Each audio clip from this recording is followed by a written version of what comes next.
agosto de 2010, eu encontrei na Amazônia o ex-vice-presidente dos Estados Unidos, o diretor da maior bilheteria da história do cinema, cientistas e representantes de algumas das maiores empresas do mundo. Mas o que essas pessoas têm a dizer sobre a Amazônia? You have to have been living in a cave to not know that there are vast stretches of the Amazon rainforest that have been devastated by clear cutting and logging and just burning it off to create agricultural land. Because of the importance of the Amazon to the entire world, Brazil has an extremely powerful voice on the most important issue that our world has ever confronted. Encontros como esse já aconteceram mais de uma vez na Amazônia. Talvez porque a Amazônia seja um dos assuntos mais em pauta no Brasil e no mundo. Our final story tonight comes to us from the gigantic, largely uncharted rainforest in South America, the Amazon. For decades now, we've been hearing about the disappearing rainforest, but the forest is so vast, it's hard to grasp just how much damage has been done. This is Brazil's Amazon emergency. On a bend in the river, stacks of huge hardwood logs. A Amazônia atrai a atenção do mundo inteiro, mas nem sempre se ouve o que o Brasil, que detém a maior parte da floresta, tem a dizer sobre o assunto. É por isso que nos últimos 2 anos eu viajei uma quilometragem equivalente a uma volta ao mundo para descobrir o que nós, brasileiros, temos a dizer sobre esse tema.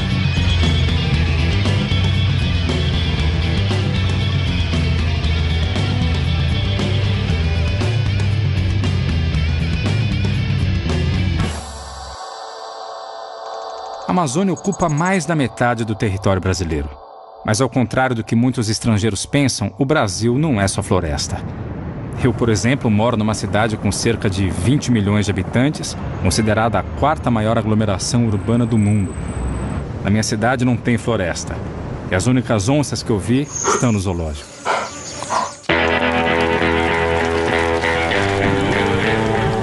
É evidente que, como cidadão relativamente bem informado, eu acho que a Amazônia não deve ser destruída. Pelo menos por 3 motivos. Primeiro, pelo aquecimento global. A estimativa do estoque de carbono da Amazônia varia entre 70 e 130 bilhões de toneladas de carbono. Então, se a gente continuar desmatando a Amazônia, né, em taxas altas, então grande parte desse carbono vai acabar indo para a atmosfera na forma de gás de efeito estufa, né, principalmente gás carbônico, e vai contribuir bastante para intensificar, tá, o aquecimento global.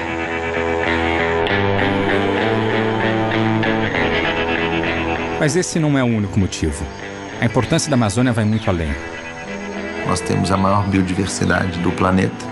E essa riqueza de espécies, de ecossistemas e de variabilidade genética que nós temos é um manancial valiosíssimo, tanto para a indústria farmacêutica quanto para a produção de alimentos de grande valor nutricional e alimentício.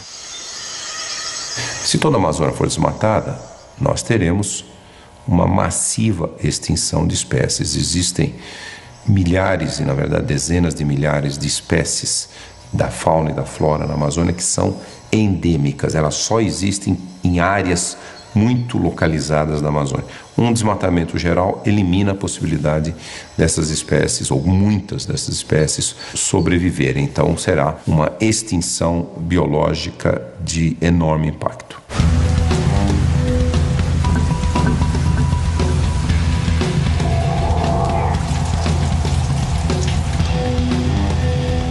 O último grande motivo é porque a água da Amazônia é o que mantém o regime de chuvas no Brasil e em outros países ao lado. É muito importante para a reciclagem de água, uma coisa que é fundamental para a chuva, não só na Amazônia, mas em todo o Brasil. Inclusive a geração hidrelétrica no resto do Brasil, Itaipu, etc., depende de água que vem da Amazônia.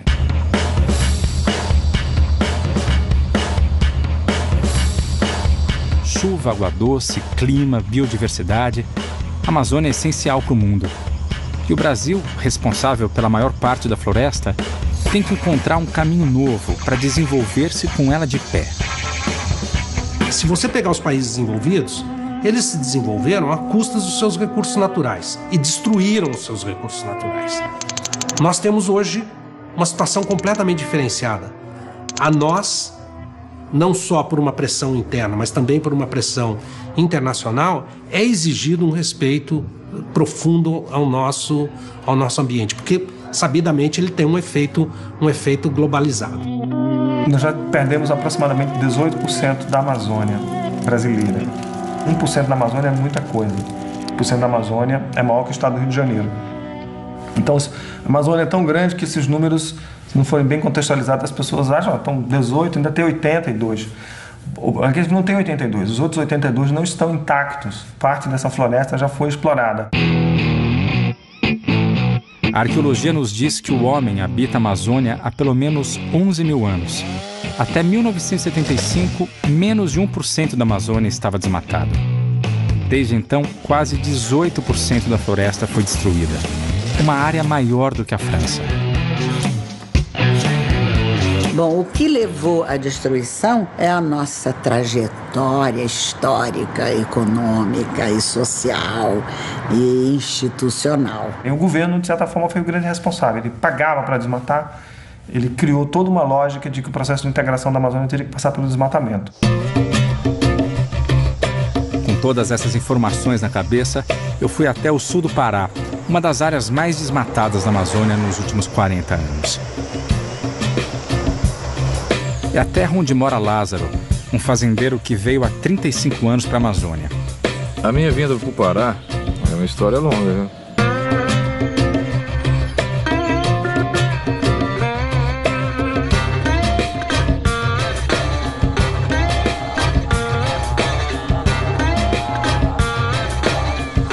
Hoje ele é um dos 425 mil fazendeiros que vivem e produzem na Amazônia.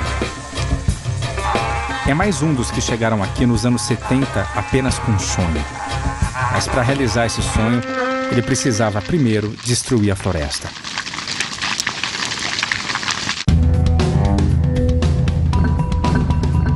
A conquista do Oeste nos Estados Unidos aconteceu no século XIX. Em pouco mais de 50 anos, todos os índios já estavam mortos ou trancados em reservas. E o território de leste a oeste tinha sido devidamente conquistado. A nossa conquista do Oeste, ou melhor, do Norte, foi feita por gente como Lázaro, incentivado pela política de ocupação idealizada pelos militares. A Amazônia aparecia no imaginário do país como um vazio demográfico, diziam os militares naquela época. Um vazio demográfico que precisava ser ocupado em nome da segurança e da soberania do Brasil, etc. A população amazônica era muito pequena, né? Há alguns anos atrás. Então, aqueles que pensaram no desenvolvimento da Amazônia, pensaram na maneira na ocupação dessa Amazônia. Então, eu não tenho dúvida que isso foi um fato positivo. O modelo dos militares, na época, a ideia central era boa, que era fazer a integração na Amazônia, finalmente. Eu vejo assim, que eu acho que a gente tinha que ter reconhecimento, que eu acho que nós temos muito valor por chegar aqui como chegamos, passar por tudo que nós passamos e fazer com que esse Estado saísse de uma cultura, que é uma cultura, na época extrativista, para uma cultura produtiva. Mas nem todo mundo acha que isso foi um fato positivo. A tentativa do regime militar de ocupar a Amazônia com base em critérios geopolíticos de ocupação de território foi um pesadelo. Foi um pesadelo. O problema da Amazônia é que parte das pessoas que vieram para cá, motivadas pela sua herança cultural e pelas políticas públicas, vieram para cá para desmatar a Amazônia. Nós somos obrigados a desmatar tudo. Primeiro você tinha que desmatar 50% para regularizar a propriedade. Aí depois você foi obrigado a desmatar a área remanescente para você ficar livre desses movimentos de garimpeiro, esse movimento social, de evasão de terra. Porque você não tinha o Estado para te proteger.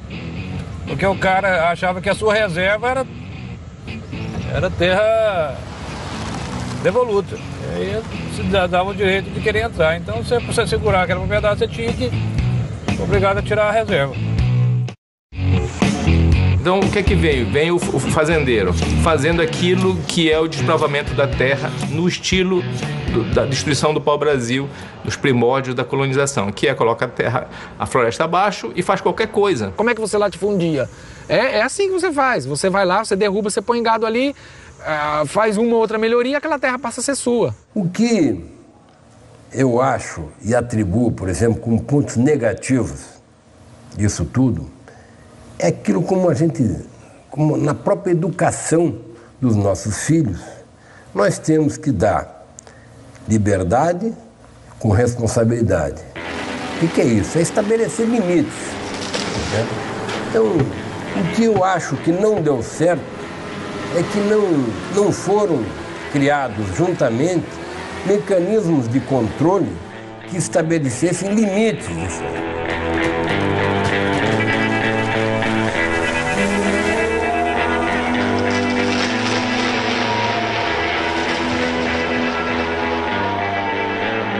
É difícil julgar o que aconteceu 40 anos atrás. Naquela época não se falava em meio ambiente e não havia ameaça do aquecimento global. A floresta, para a maioria, era apenas mato e atrapalhava o crescimento do Brasil. O mais importante era produzir. Porque o Pará tem uma vocação fantástica para a agricultura e pecuária.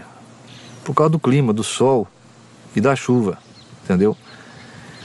Então aqui, e por causa também da logística. Você vê, nós hoje estamos próximos dos mercados consumidores. A pecuária extensiva foi a maneira encontrada para se colonizar os grandes espaços. Nos últimos 40 anos, o total de cabeças de gado na região passou de 1 milhão para 60 milhões. 3 bois por habitante da Amazônia. Existem mais bois aqui do que em toda a Europa Ocidental. Eu vou subir aqui. Todo mundo fala, vamos preservar, vamos preservar, vamos preservar. Quando eu cheguei aqui no Pará, na década de 76, o paraense não conhecia leite de vaca. A carne que se comia no Pará era toda importada.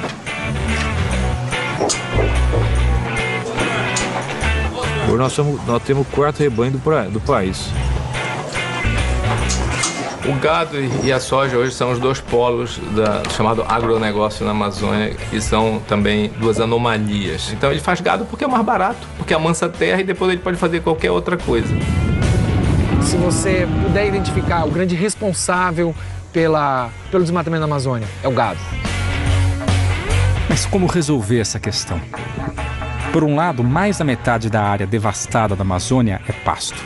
Por outro, o Brasil é o maior exportador de carne do planeta, graças, em parte, à devastação da Amazônia.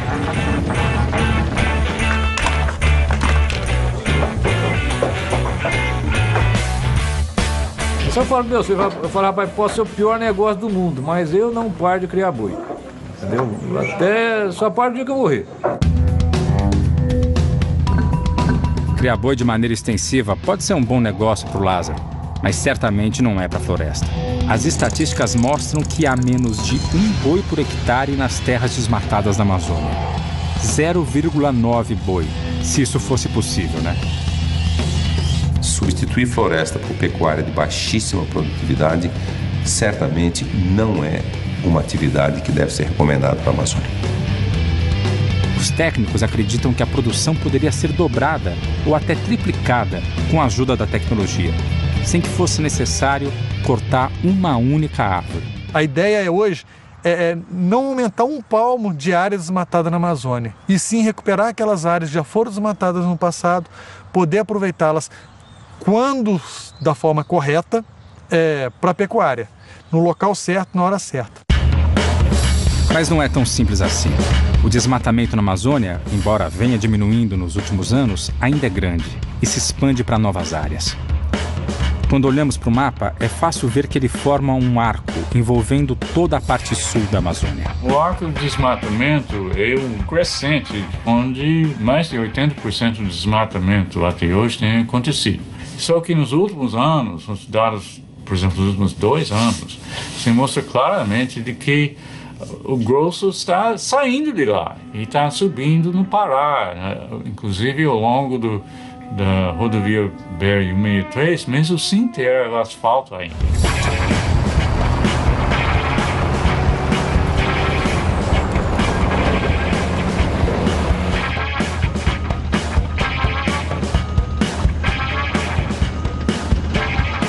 As estradas, elas partiram de uma concepção cartográfica da Amazônia.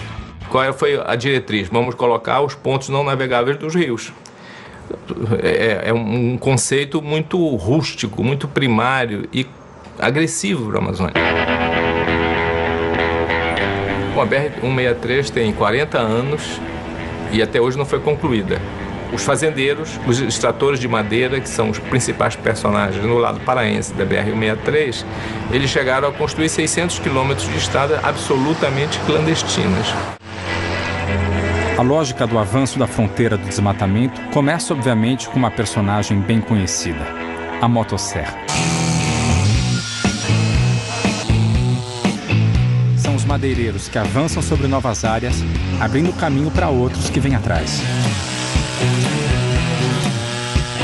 Então, o governo vem há vários anos batendo na tecla de que a BR-163 vai ser ocupação ordenada, que vai ser precedida da criação das reservas, que vai ser precedida da definição do zoneamento.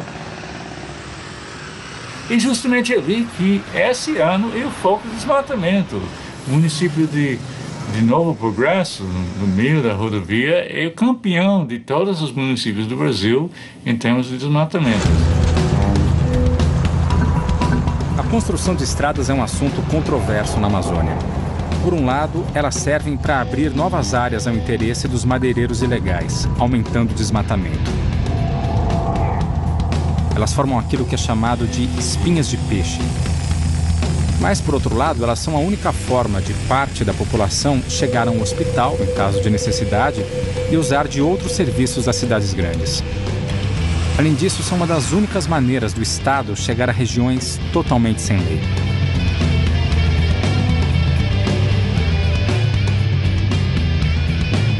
Esses aí são funcionários do INCRA, o órgão responsável no Brasil por fazer a reforma agrária, que nada mais é do que uma distribuição mais justa da terra.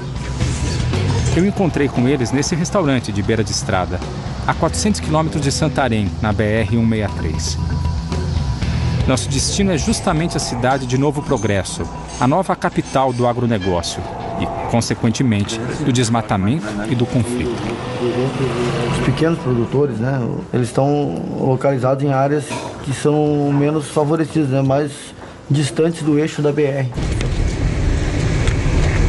Com a questão da ocupação desordenada, a gente vê os grandes apertando os pequenos e os pequenos estão ficando cada vez mais longe das comunidades ou das cidades, né, dificultando seu acesso, transporte, escoamento de produção. O pequeno hoje, qual foi a alternativa para que ele tivesse o seu direito reconhecido? Foi colocá-lo em projetos de assentamento, né? Foi a criação de projetos de assentamento. O INCRA foi criado pelo governo em 1970 para tentar mediar a luta pela terra. Esses conflitos foram e são o resultado da política de ocupação da Amazônia adotada pelos militares. Eu tinha uma visão muito simplista da Amazônia. Eu esperava chegar aqui e encontrar o lado bom e o lado ruim de cara. Isso foi muito difícil para mim compreender, né? Nos primeiros 6 meses, 1 ano em que eu vivi aqui, a impressão que eu tinha é que era uma guerra de todos contra todos e que eu não sabia de que lado eu estava. Né? De que lado o INCRA estava, de que lado o governo brasileiro estava, enfim. Até mesmo porque nessa guerra de todos contra todos, esses diversos agentes em oposição entre si, o Estado também tem uma atuação ambígua, né? Ambígua e contraditória, que isso é da natureza do Estado, né? Ter trazer vários interesses para o seu bojo, né? Então, ora ele atua do lado do agronegócio, ora ele atua do lado da reforma agrária. O Fagner é um cara muito idealista. Ele tem 26 anos, curso superior, saiu da sua vida confortável no Rio Grande do Sul e se mudou para Santarém, no Pará, com o objetivo de ajudar na reforma agrária. A correlação de forças aí é muito desigual, né? Nós estamos brigando com um facãozinho, né, contra todas as armas do poder econômico, do poder político, né, e muitas vezes do próprio judiciário, da própria estrutura estatal, né, que é toda ela voltada para a conquista das fronteiras agrícolas, para a agregação de riquezas, né? Então, nós estamos lutando contra a força do sistema.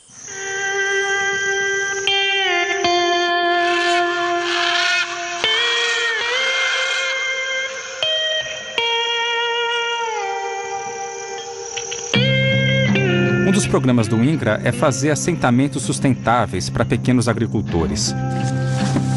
Como esse da Dona Marli, que eu tive a oportunidade de conhecer.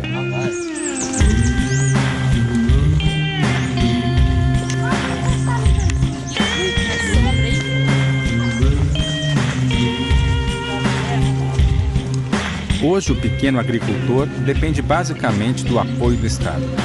E o apoio do Estado para o pequeno agricultor tem um nome: INCRA.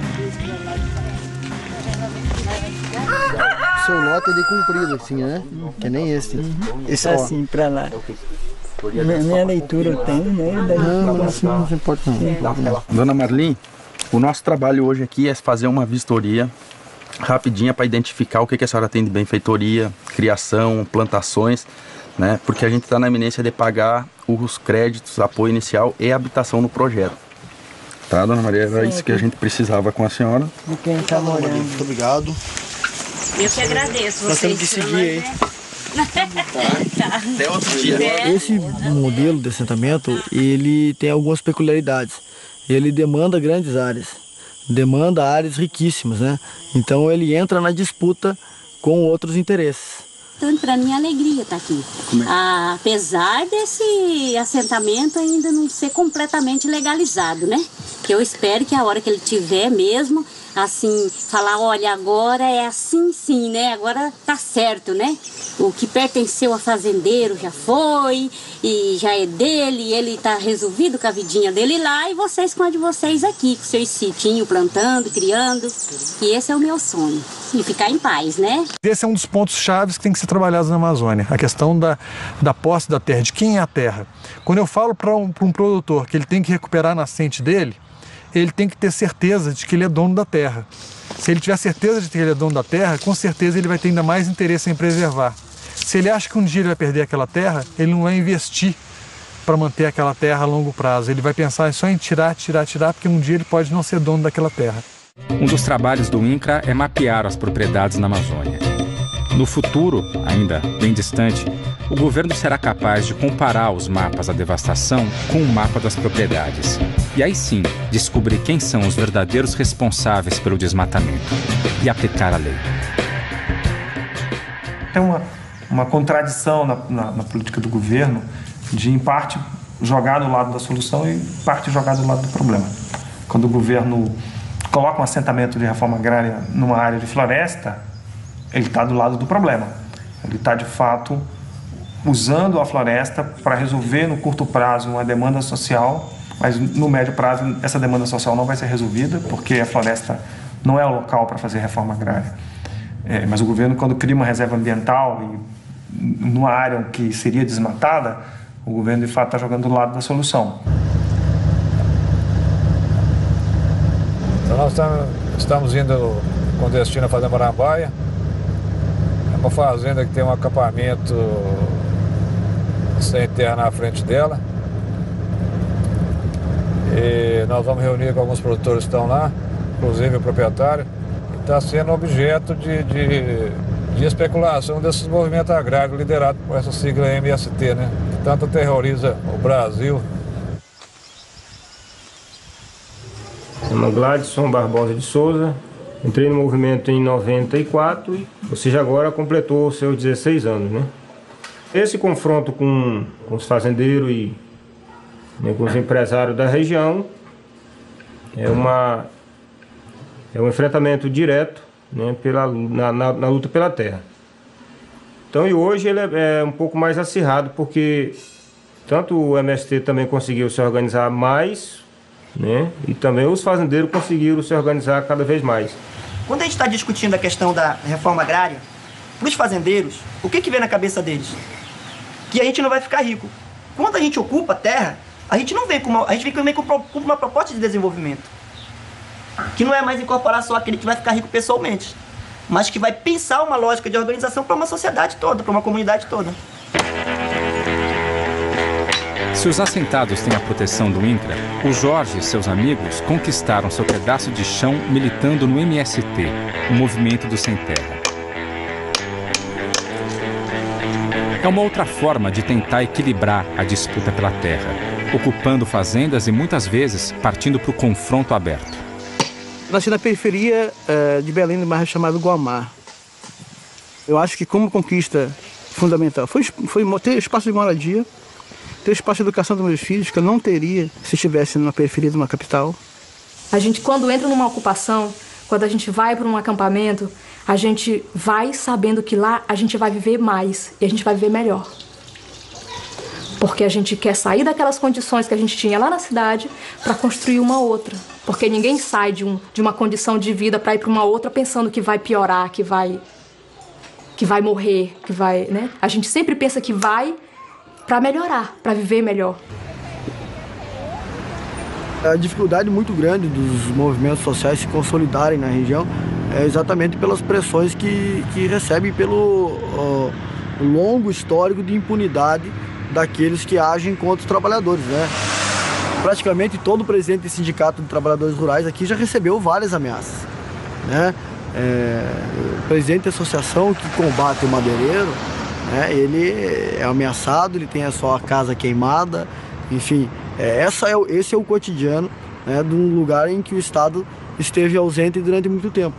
Hoje isso começa a mudar com a chegada dos órgãos estatais, mas ainda a passos muito tímidos, né? Não se trata apenas de discutir a presença do Estado, mas a qualidade da presença do Estado, né? Quer dizer, todos nós que trabalhamos na Amazônia, pela sociedade civil, no terceiro setor, com os movimentos sociais, advogamos a importância de que haja um aumento qualitativo da presença do Estado na região, mas do chamado Estado democrático de direito. Qualquer Estado não, entendeu? Nós queremos que a justiça funcione, que a polícia apure os fatos, né, que a violência seja reprimida.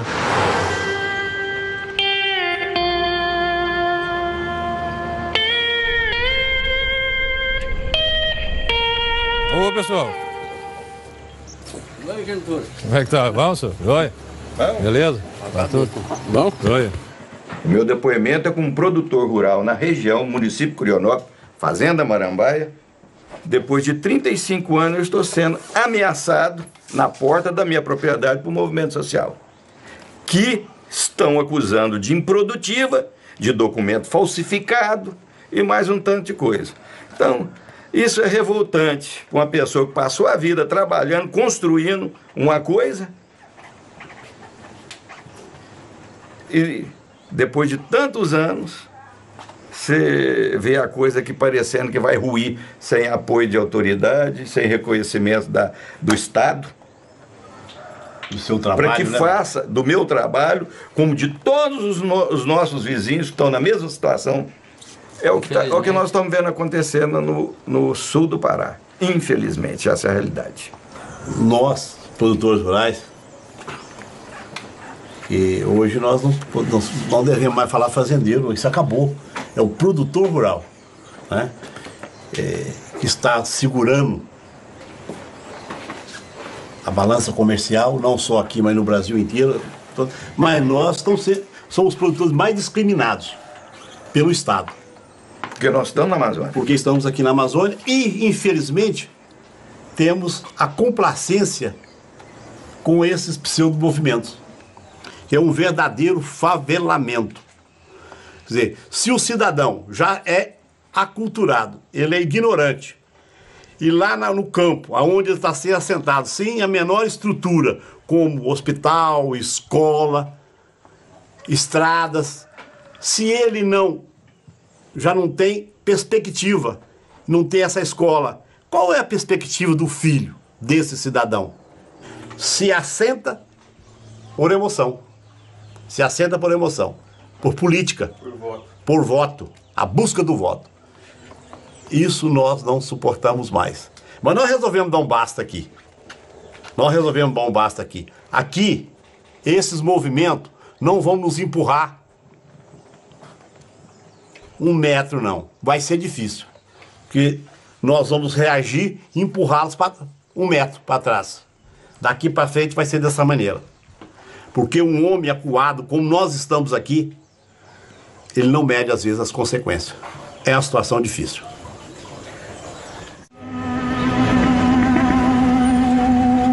A história da ocupação do território, tanto pelo fazendeiro quanto pelo pequeno produtor, tem um início em comum: a grilagem da terra. A grilagem consiste no ato de se falsificar um documento de terra, né? Ela tem esse nome porque o processo mais rudimentar que se tinha disso, a forma mais arcaica de se grilar um papel, era produzir um papel, colocar numa gaveta cheia de grilos.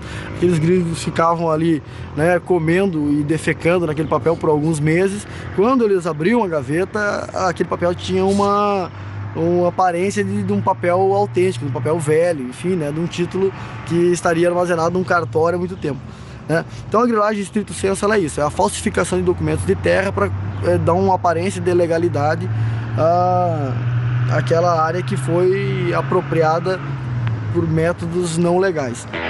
A lógica é a seguinte: o grileiro vem, demarca um pedaço de terra e registra em algum pequeno cartório local. Em seguida repassa a outro comprador, que vende para outro, que vende para outro. Em pouco tempo fica quase impossível rastrear o começo dessa fraude e saber como uma porção de terra do governo acabou virando propriedade particular. Foi esse mecanismo que gerou os chamados 4 andares de registros de terras no Pará, 4 vezes o tamanho do estado.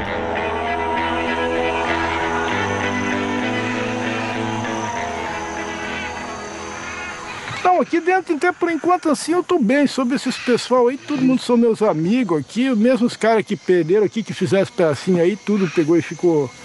Ficar tudo bem, não tem problema algum. Tem que manter essa harmonia aí com o pessoal, né? Com os assentados, que começando aquele negócio de ameaça, de briga aí, fica ruim. Não, mas é que naquele tempo que não queria que eles entravam aqui, eu tenho que ameaçar, porque se eu não ameaçava, vieram uma vez com 3 espingardas aí, e falei, mas rapaz, vocês estão aí ficando besta. Vocês disseram que vocês não conhecem quem é eu? Eu vou entrar de lá, tal de gauchinho, que vocês falam, não sei, tá alemão, parece. Um tal de Paraná com a espingarda também. Quando que foi, de repente, tinha 10 gente lá. Falei, rapaz, se vocês não saírem daqui, eu mato todo mundo. Falei, mas como é que você vai matar todo esse pessoal que tem? Você tá sozinho no meio de nós aqui. Nós pega e acaba com você. Eu falei, vocês nem sabem como é que eu faço. Eu pego e toco veneno dentro da água, mato todo mundo.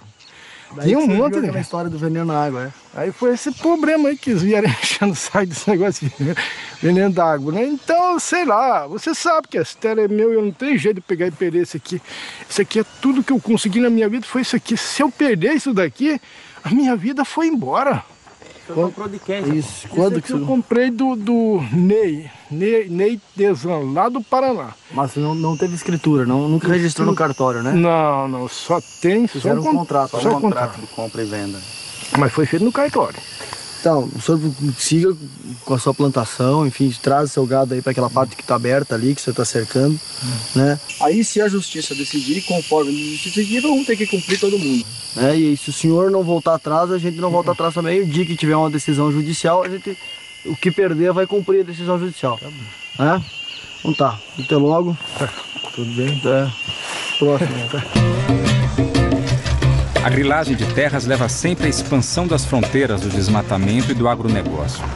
E cria rapidamente cidades como Novo Progresso, atraindo gente de outras partes do Brasil para explorar e viver da floresta. Todo tipo de transação de registro de posse de terras tem que passar necessariamente por aqui. Eu fui conhecer o Dr. Mário, dono do único cartório de toda a região, para saber se a grilagem ainda existe. A questão dessa sobreposição de áreas e tal não se aplica a Novo Progresso. Aqui não existe, que seja de nosso conhecimento, nenhum conflito nesse sentido, e esse fato os senhores podem confirmar junto ao juízo da comarca de Novo Progresso que eu estou dizendo da verdade. Bom, com todo o respeito ao Dr. Mário, não foi o que eu vi até agora.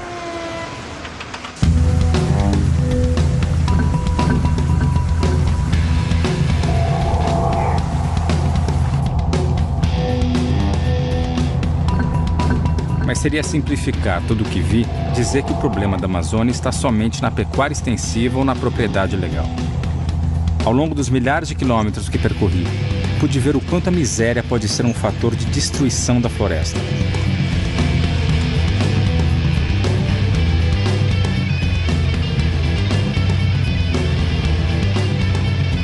Isso é o que sobrou da currutela do garimpo do Amana, uma das maiores jazidas de ouro da Amazônia das décadas de 70 e 80. A currutela era o lugar onde os garimpeiros vinham torrar o ouro que ganhavam. Esse lugar foi muito movimentado. Foi aqui que eu conheci um outro Lázaro, que também chegou na Amazônia nos anos 70, mas teve uma história bem diferente.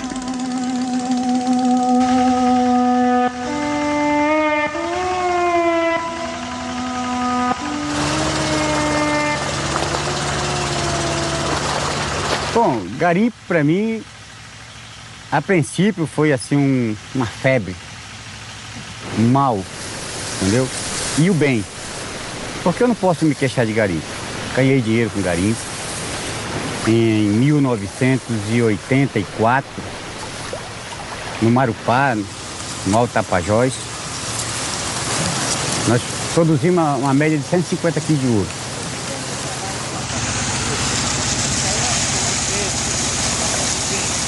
Vim de uma família humilde e de repente eu era um empresário bem sucedido na Amazônia. Cheguei em Maués, 3 aviões, pista, bastante máquinas, 60 homens trabalhando para mim.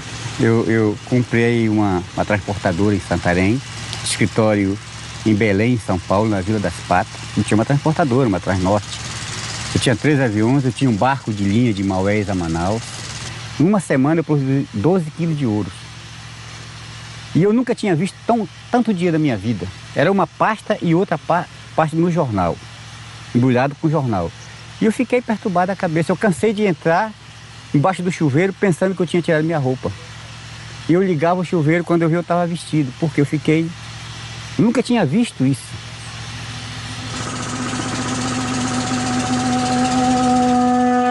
Então eu investi e investi errado, porque eu não tinha tempo para tomar conta disso. Eu botava terceiros, entendeu? E no final não deu certo.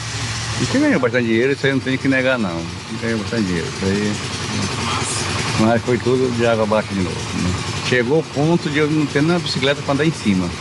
Quem tinha 4 carros na garagem, casas boas para morar, chegou ao ponto de perder tudo para não ter, né? E isso não foi coisas erradas que eu fiz não, foi negócios errados, investindo. Porque o garimpo, assim como ele dá, ele tira. Entendeu? Se você, digamos, não está produzindo e quer continuar, por isso que eu digo, o garimpo é um jogo, de repente você fica sem nada. A minha idade, o tempo passou, eu não tenho mais como arranjar um emprego na cidade, você sabe que é muito difícil. Eu fiz isso aqui um salário para mim, disso aqui eu faço meu ganha-pão. Porque aqui se tiver 15 gramas de ouro a R$60, R$62 o grama, aqui tem o quê? Quase R$1.000, né? Então se você 4 semanas, no caso te sobra R$4.000. Aonde que eu vou ganhar isso na cidade? O emprego, a idade, o nosso conhecimento que é pouco. Então, a gente se conforma com isso aqui. E isso aqui que nós sobrevivemos, entendeu? É aqui que nós tiramos o sustento da família, a educação dos filhos. Hoje, se eu tivesse 10 quilos de ouro, eu ia embora.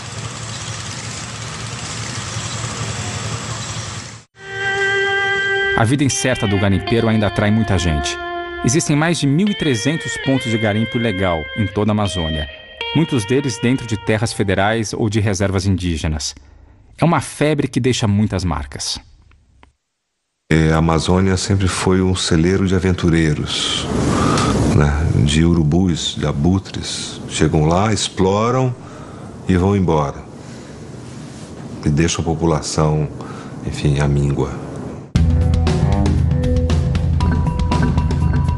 Por tudo que vi, é difícil discordar do grande escritor Milton Ratum. Mas talvez uma possibilidade de mudança esteja num fenômeno recente da história da Amazônia: a urbanização.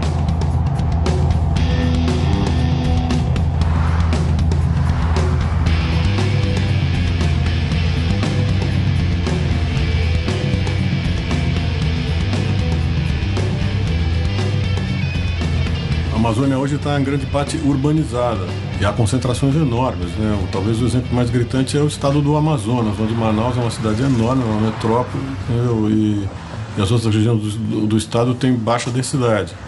Então, acho que é importante ter essa visão de que a Amazônia é um sistema enorme e que a Amazônia é água, floresta e diversidade. Ninguém fala das cidades da Amazônia. Os estados fazem os seus zoneamentos sem cidade, como se fosse que a cidade não existe. E, no entanto, 70% da população da Amazônia vive em núcleos urbanos.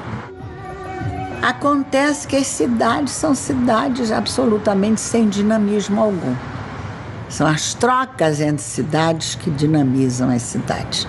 E para isso você tem que ter indústria.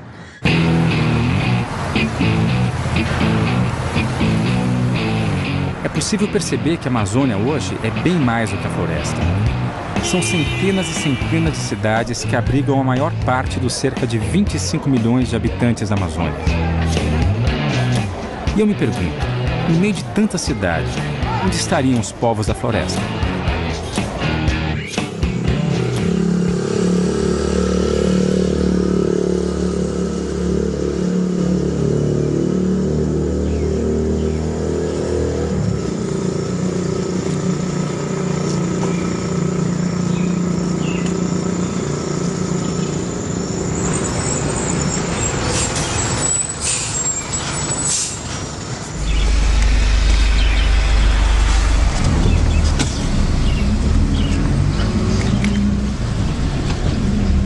A minha cidade, ela é uma ótima cidade para morar, né? Tem tudo que você imagina, assim. Quando falam que aqui só tem floresta e só tem, tipo, índio, essas coisas, isso me deixa um pouco chateada, porque aqui tem muita tecnologia. Aqui é um estado, né? Um lugar onde tem muita tecnologia. É um lugar, assim, tipo, acho que um paraíso mais modernizado, entendeu?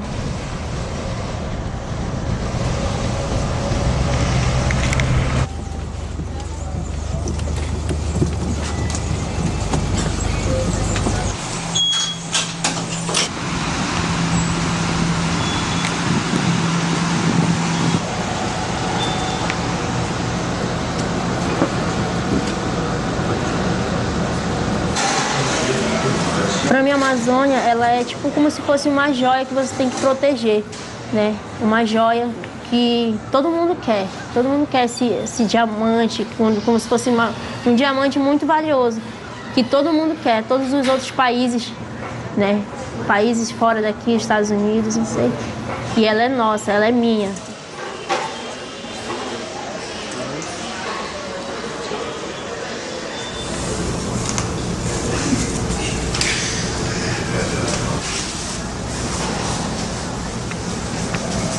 O distrito industrial onde Alice trabalha chama-se Zona Franca de Manaus e foi criado há mais de 40 anos.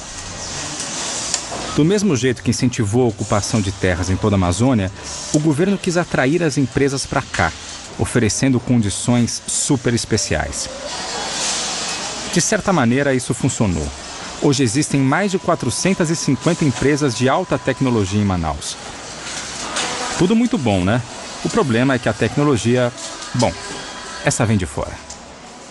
Ainda são poucos os centros de produção científica da Amazônia. Para se ter uma ideia, existem mais doutores na Universidade de São Paulo do que em toda a região amazônica. Eu acho que a chave para você desenvolver a Amazônia, desenvolver produtos na Amazônia, desenvolver a Amazônia, o que a Amazônia tem em termos do seu potencial, ele está estritamente e extremamente vinculado à produção do conhecimento sobre a Amazônia. Há um mundo desconhecido na Amazônia que, com os 3.500 doutores que nós temos do lado brasileiro da Amazônia, vai ser praticamente impossível a gente conhecê-la, sei lá eu, no próximo milênio, alguma coisa desse tipo. E quem consome a montanha de televisores, aparelhos de som e DVD, máquinas fotográficas, computadores, celulares, relógios e motocicletas made in Manaus? Todos nós. A Zona Franca é hoje uma ilha industrial cercada de floresta por todos os lados. Bom, o meu maior sonho é ter uma casa confortável. Tenho vontade de ter filhos, de casar, uma televisão, um carro, computador, comprar geladeira, comprar tudo da melhor qualidade, entendeu? Tudo da melhor qualidade, porque um dia eu posso chegar, levar minha mãe na minha casa, olha, essa é a minha casa, isso é o que eu conquistei. Eu descobri que a Alice tem sonhos não muito diferentes dos meus. Na verdade, ela tem sonhos iguais a quase todo mundo. Mas para ter tudo isso, tem que produzir, tem que ter matéria-prima. E uma grande parte das matérias-primas mais importantes para a economia do Brasil e do mundo está escondida no subsolo da floresta. Para começar, a Amazônia é extremamente rica em vários tipos de minérios. No Pará, por exemplo, está a maior mina de minério de ferro a céu aberto do mundo. Desse pequeno ponto, que representa 0,01% da área total da Amazônia, saem cerca de 100 milhões de toneladas de minério por ano. Hoje, o minério de ferro daqui abastece os 4 cantos do planeta. Ou seja, gente do mundo todo é beneficiada pelo subsolo amazônico. E sem minério de ferro, nossa vida urbana simplesmente não existe. Não há carros, televisão, computador, geladeira, prédios e cidades. A outra matéria-prima essencial para manter o nosso estilo de vida é um velho conhecido, o petróleo. A Amazônia também tem petróleo. A 650 quilômetros de Manaus fica o principal polo de produção da região, Urucu.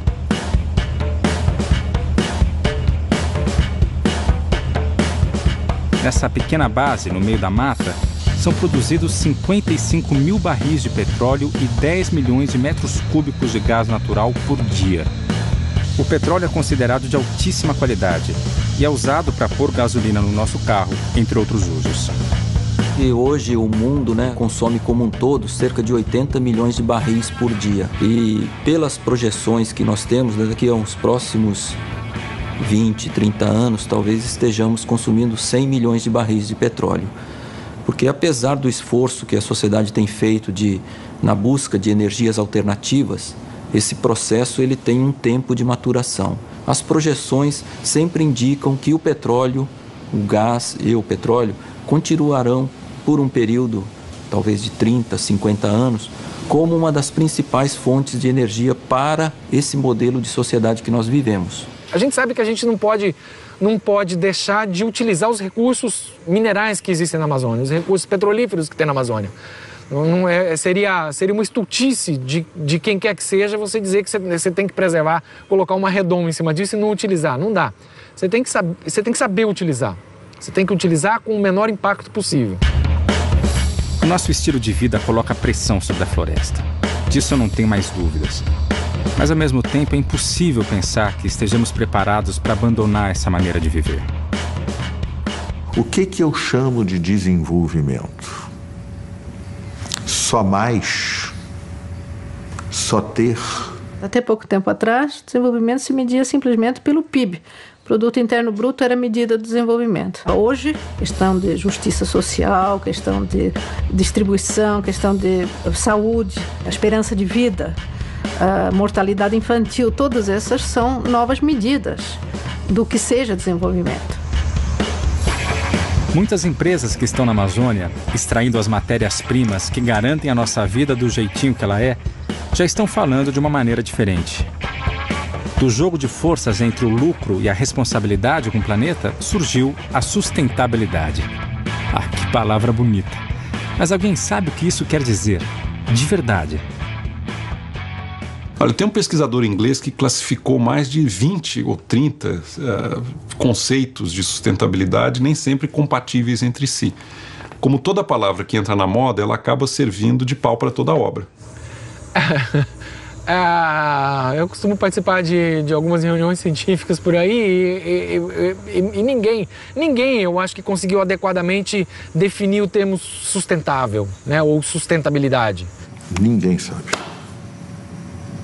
Nós sabemos que o desenvolvimento atual é insustentável. Eu acredito que nós temos o desafio de fazer uma revolução no processo civilizatório. Os padrões de consumo que nós temos hoje são absolutamente não sustentáveis. para dar uma ideia da magnitude desse desafio, nós precisamos reduzir o nosso consumo de energia em mais de 80% até 2050. Reduzir a conta de luz em 80%? Será que isso é possível? Bom, num mundo como o nosso, onde a economia dita as regras, talvez a única maneira de frear a destruição seja colocar um preço na floresta.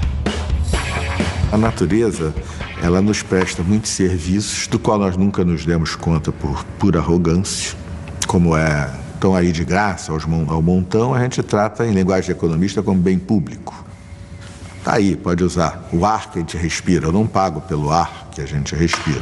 Se faltar e ficar que nem uma dança de cadeira, vai faltar ar, um vai morrer, você vai ver que na mesma hora vai ter preço. A economia de mercado tem muitas falhas. Uma delas é a incapacidade de dar valor econômico a alguns serviços ambientais que são providos pelas florestas. E existe um movimento muito importante nos últimos anos de atribuição de valor, de quantificação econômica desses serviços ambientais. O que são esses serviços são funções dos ecossistemas a que os homens vêm atribuindo valor, como o carbono, como a água, de certa maneira, como os serviços da biodiversidade, os serviços que a natureza presta. São inúmeros. E tem um, inclusive, que é o existencial, que é, para mim, o mais importante. A natureza é o fundamento da nossa existência, ou não? Mas esse ninguém dá bola.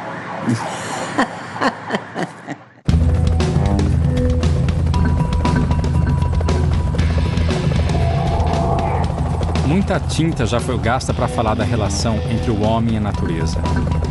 Mas talvez um dos capítulos decisivos sobre essa relação esteja sendo escrito hoje na Amazônia, a partir das investigações da arqueologia.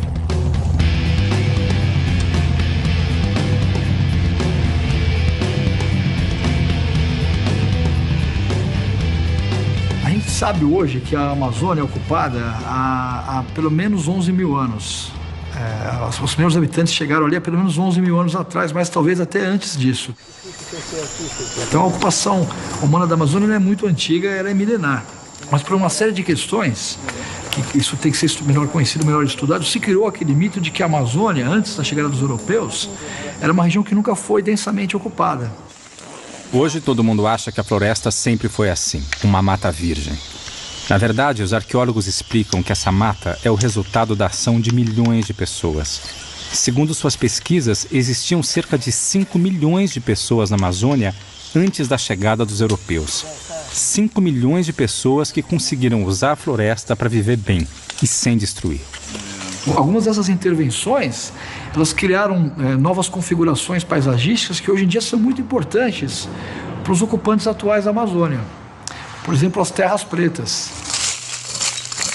Com a ocupação que eles tiveram ao longo de dezenas e centenas de anos, eles vão descartando matéria orgânica, né? Das coisas, da comida, processamento de alimentos, cestaria que eles fazem, tudo que é material orgânico, ele vai sendo adicionado ao solo, né? Ele se decompõe e ele forma essa terra preta, que é um solo extremamente fértil. É diferente do solo normal da Amazônia, ele não é um solo original. São procurados hoje em dia pelas populações locais para o plantio, porque eles mantêm as suas condições de fertilidade ao longo dos anos, ao contrário dos solos tropicais normais que perdem rapidamente a sua fertilidade. E nós sabemos hoje em dia, graças à arqueologia e os trabalhos feitos pelas ciências de solo também, que esses solos foram criados pelos antigos habitantes da Amazônia a partir de 5 mil anos atrás, inicialmente na região do Alto Madeira, em Rondônia, e depois em outras partes da bacia amazônica. A gente sabe que a agricultura na Amazônia é muito antiga. A mandioca é uma planta que foi domesticada há milhares de anos, talvez há 8 mil anos atrás. Isso é engenharia genética. Domesticar uma planta, transformar uma planta selvagem numa planta cultivável, como a mandioca, é um conhecimento sofisticado sobre as plantas, sobre a natureza amazônica. Então esse conhecimento existia.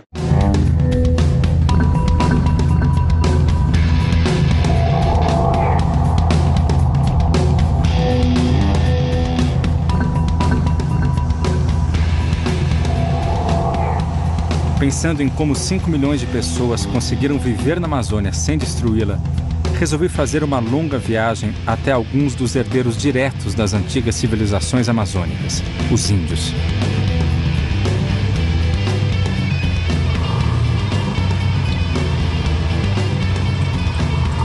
Choveu muito aqui, tá mole a pista. Atualmente são mais de 200 povos indígenas na Amazônia, alguns deles sem contato algum com o homem branco. Entre esses povos, existe uma das maiores diversidades de culturas e línguas de todo o planeta. No Brasil são cerca de 160 línguas indígenas. Tá? Na Amazônia, cerca de 2/3, mas de 100 a 110 talvez, na Amazônia. Então, na Amazônia e no Brasil, você tem línguas tão ininteligíveis quanto o russo e chinês, quanto tailandês e inglês, por exemplo. Os índios também lutam pelas terras da Amazônia. E volta e meia seus detratores valem-se de inúmeros preconceitos para desqualificá-los. Um dos preconceitos mais difundidos é o de que a cultura indígena teria desaparecido. Afinal, alguns índios usam bermuda, outros falam no celular. Quem usa essas coisas ainda é índio? Olha, isso é o tipo de preconceito que você tem com minorias. Porque, veja bem, a gente não se veste como nossos pais, nossos avós, nossos bisavós. A gente não come as mesmas coisas, a gente não faz as mesmas coisas, a gente não fala do mesmo jeito. E, no entanto, ninguém põe em dúvida a nossa identidade. Tá certo? Somos brasileiros, ou o que seja, enfim. Isso não é problema.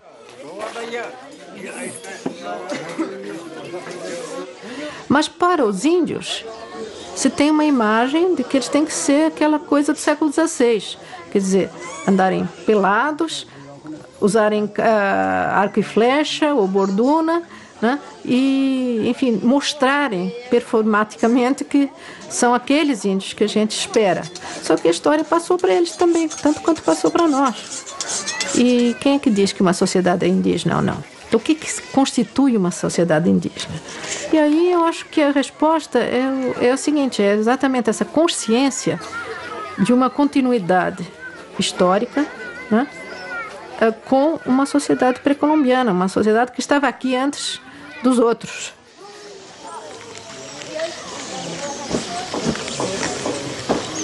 Passar esses dias ali foi uma experiência, no mínimo, diferente.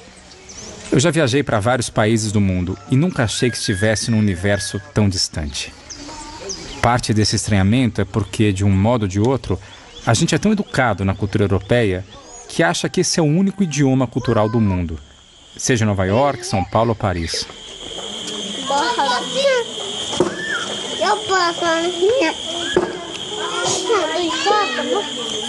Quando eu cheguei, eu não sabia falar na língua, e aí fiquei dependendo da ajuda de uns poucos intérpretes. A minha sorte é que todos pareciam muito curiosos comigo. Olhavam, escutavam, sempre com paciência.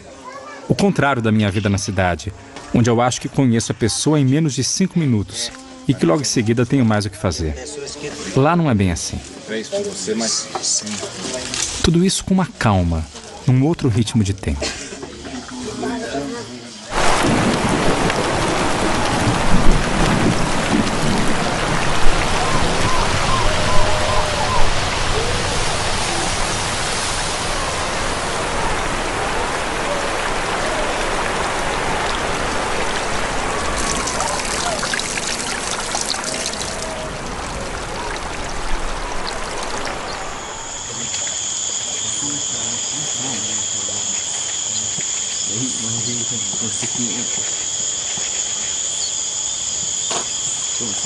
A floresta é a casa do povo Yanomami.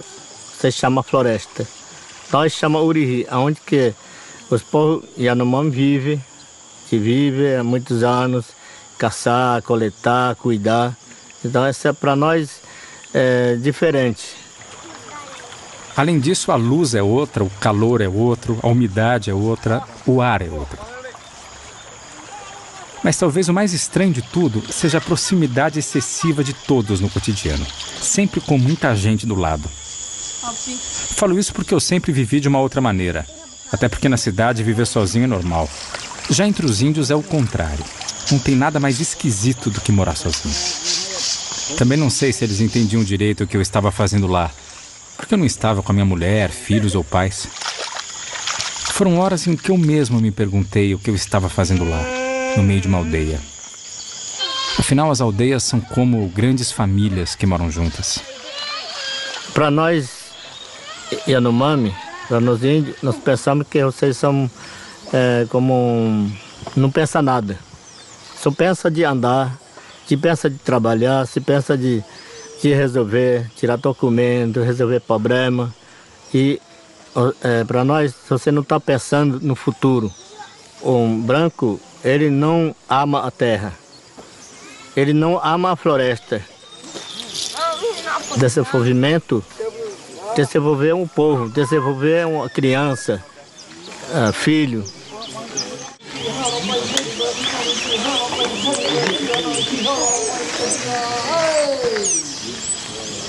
Cada vez mais descubro que não se vai para a Amazônia impunemente.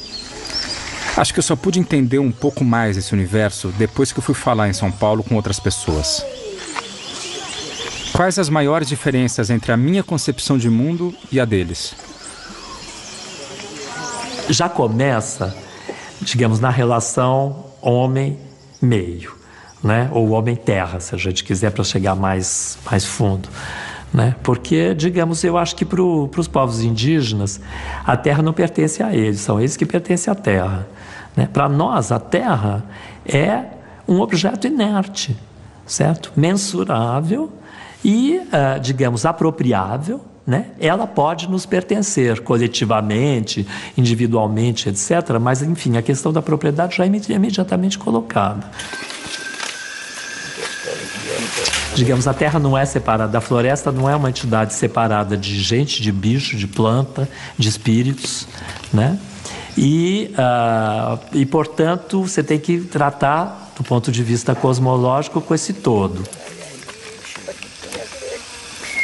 Um dos mais influentes pensadores do mundo atual, o antropólogo Eduardo Viveiros de Castro, ajudou-me a entender um pouco melhor a relação entre o homem e a natureza para os índios. São incontáveis os mitos indígenas que começam. No começo, os animais eram gente. No começo, tudo era gente. Há mesmo um mito, Caxinamá, se não me engano, que começa radicalmente. No começo não havia nada, só havia pessoas. Pra gente o problema não existe esse tipo de problema. Bicho é bicho, gente é gente, né? Agora lá as coisas não funcionam bem assim.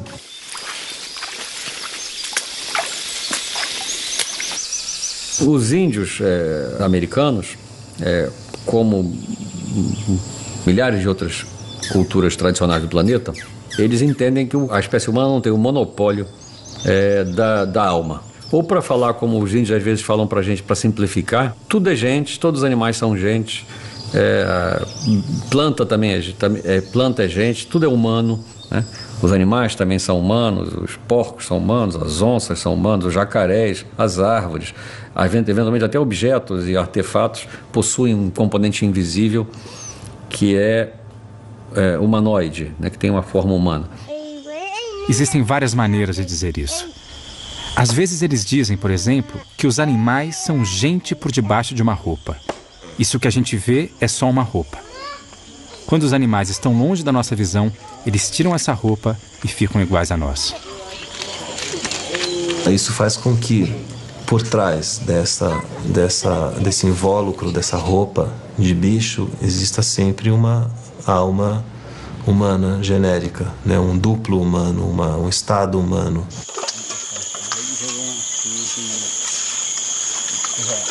Dizem os índios que isso gera uma série de consequências e indagações. Por exemplo, o que nós comemos quando comemos os animais? O que matamos quando matamos animais e derrubamos árvores? Afinal, se todos são seres humanos, isso deverá ter consequências. Não é um mundo de Walt Disney, né? No qual todos os animais são gente, olha que bonitinho. Precisamente porque todos os seres são humanos, tudo é muito... Você tem que saber onde pisa, porque você nunca sabe com quem está falando, quem está ouvindo, né? E no pé de quem que você está pisando, literalmente.